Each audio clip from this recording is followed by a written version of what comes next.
বিদ্যুৎ নিয়ে শাসকের বিরুদ্ধে জবাব নিয়ে ময়দানে নামলো বামেরা। বামফ্রন্টের শাসনে বিদ্যুৎ মাশুল বৃদ্ধি করা হয়েছিল 100%-এর উপর, এমনই অভিযোগ ছিল রাজ্য বিদ্যুৎ দপ্তরের।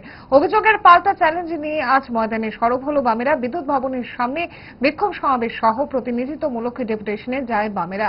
বর্ধিত বিদ্যুৎ মাশুল প্রত্যাহারের দাবি জানানো হলো বামেদের তরফে। বিক্ষোভ সভায় শাসকের বক্তব্য খণ্ডন করতে স্বাভাবিক কারণেই উপস্থিত ছিলেন বাম আমলের প্রাক্তন বিদ্যুৎ দপ্তরের মন্ত্রী মানিক দে। সরকারের মিথ্যাচার করছে, টুপি পরানো হচ্ছে সাধারণ মানুষকে, এমনই বক্তব্য তুলে আনলেন প্রাক্তন বিদ্যুৎ মন্ত্রী মানিক দে। কি ছিল প্রাক্তন বিদ্যুৎ মন্ত্রী বাম নেতা মানিক দের বক্তব্যে, শুনুন।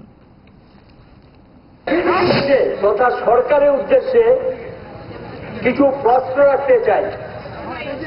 যদি তাদের মুরুদ থাকে, সততা বলতে কিছু থাকে, তাহলে একটা উত্তর দিন। কি করে এই দামটা বাড়িয়ে মানুষের মাথার উপর টুপি পড়াচ্ছে, এই প্রশ্নগুলো সরকারের উদ্দেশ্যে রাখতে চাই। শুরুতে যেটা বলবো, কথায় কথায় বলছে বামফ্রন্ট সরকারের সময় 100% রূপে দাম বাড়িয়েছে।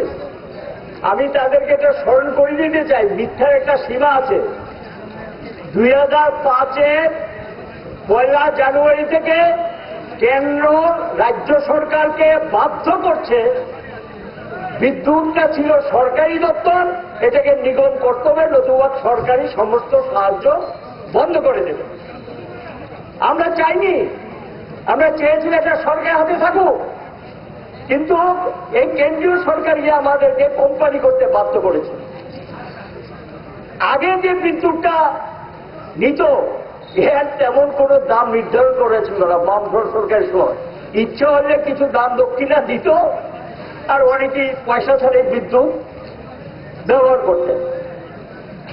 বামফ্রন্ট সরকার যখন কোম্পানি তৈরি করল, স্বাভাবিক নিয়মে বিদ্যুৎ আইন 2003 লাগু হয়ে গেছে। এটা কেন্দ্রীয় আইন, সেখানে নির্দেশিকা আছে তাকে নিজের পায়ে দাঁড়াতে হবে, লাভ লোকসান সমান জায়গায় নিয়ে যেতে হবে, নতুবা কেন্দ্রীয় প্রকল্পে সাহায্য পাওয়া যাবে না। যারা রাজ্য সরকারের ইঞ্জিনিয়ার কর্মচারী ছিলেন, তাদেরকে আমরা পর্যায়ক্রমে এখানে ডেপুটেশনে এনে আর নতুন নিয়োগের মাধ্যমে নিগম কাজ শুরু করল। 2018 সাল পর্যন্ত, মার্চ মাস পর্যন্ত বিদ্যুতের গড় দাম সব খরচপাতি মিটিয়ে গড়, ইন্ডাস্ট্রিতে বেশি, কমার্শিয়াল মানে বাণিজ্যিক ক্ষেত্রে একটু বেশি, গরিব মানুষের জন্য 1 টাকা 2 টাকা 2.5 টাকা এই ছিল দাম। এটা অ্যাভারেজ করলে গড়, এটা আমার কথা না। রেগুলেটরি কমিশন 2014 সালে নভেম্বরে যে তার ফাইনাল অর্ডার দিয়েছিল, তখন এটা গড় দাম ছিল 3 টাকা 99 পয়সা গড়। এখন তারা বলছে কিচ্ছুই না, এই পার্সেন্ট সেই পার্সেন্ট। আমি পার্সেন্টে না গিয়ে আমি তাদের উদ্দেশ্যে প্রথম প্রশ্ন, আপনারা বলছেন তেমন কিছু বলার নেই। 3 টাকা 99 পয়সা এটা কয়েকদিন আগে ছিল, এটা দাঁড়া ছিল কয়েকদিন আগে কত আপনাদের হিসাব 60 টাকা 15 পয়সা। সেই দিন আবার এটা হঠাৎ করে গ্যাসের দামের নাম করে আরো 77 পয়সা পার ইউনিট, প্রতি ইউনিটে বাড়িয়ে দিয়েছেন। তাহলে দামটা কি দাঁড়ালো? গড় দাম বলছি আমি, গড় দামটা কি দাঁড়ালো 60 টাকা 92 পয়সা।